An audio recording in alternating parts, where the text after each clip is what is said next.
నువ్వు నన్ను కాదని వేరే ఏ కంపెనీకి వెళ్ళలేదు. సార్, మా అమ్మ నాన్న నా మీదే ఆధారపడి ఉన్నారు, అర్థం చేసుకోండి సార్. నిన్ను ఎలా లొంగ తీసుకోవాలో నాకు బాగా తెలుసు. అడక్క తినైనా బతుకుతా కానీ మానం చంపుకొని నేను బతకలేదు. దా, నీ ఐడి కార్డ్ ఎక్కడ పెట్టుకుంటావు పెట్టుకో.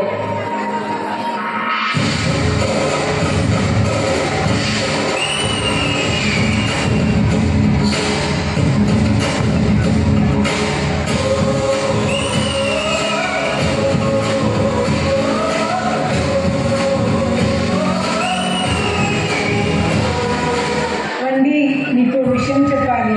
చెప్పు. నేను మళ్ళీ నిలదప్పానండి.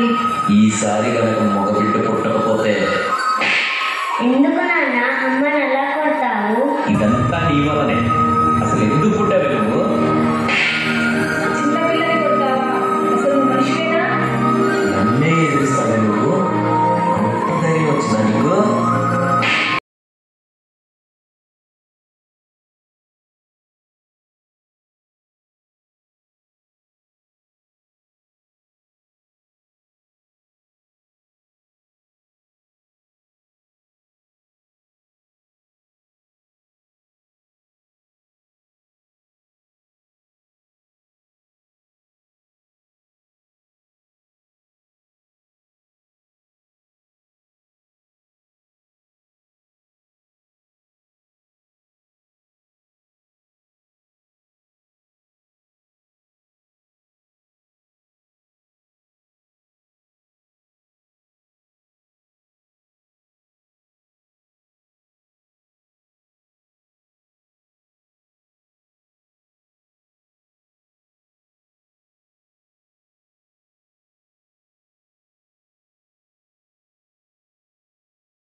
బ్రతుకు ముళ్ళ పాటలోనూ జతగా స్నేహితురాలు వైపువి, కన్నీళ్లు తుడిచేలా తోడపుట్టిన చెల్లి వైపువి, వెనక ఎవరూ లేకున్నా వెన్ను తట్టిన భార్య వైపువి, ఇలా రకరకాల అవతారాలను పోషిస్తూ తనదైన శైలిలో అందరికీ కావలసిన సకాలంలో అందిస్తూ అక్షయ పాత్రల అందరికీ అన్ని అందిస్తున్న శ్రీమూర్తికి పాదాభివందనం.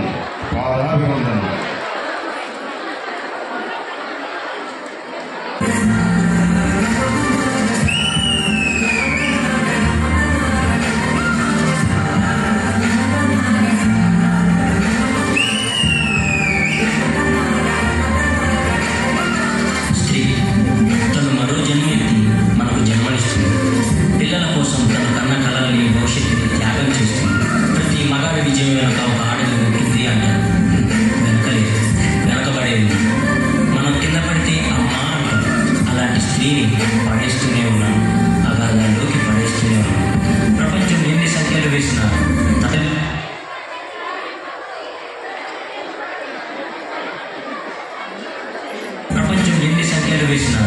తన ప్రపంచంలో తాను స్వేచ్ఛగా ఎగిరే పక్షి. దయచేసి పంజరంలో బంధించకండి.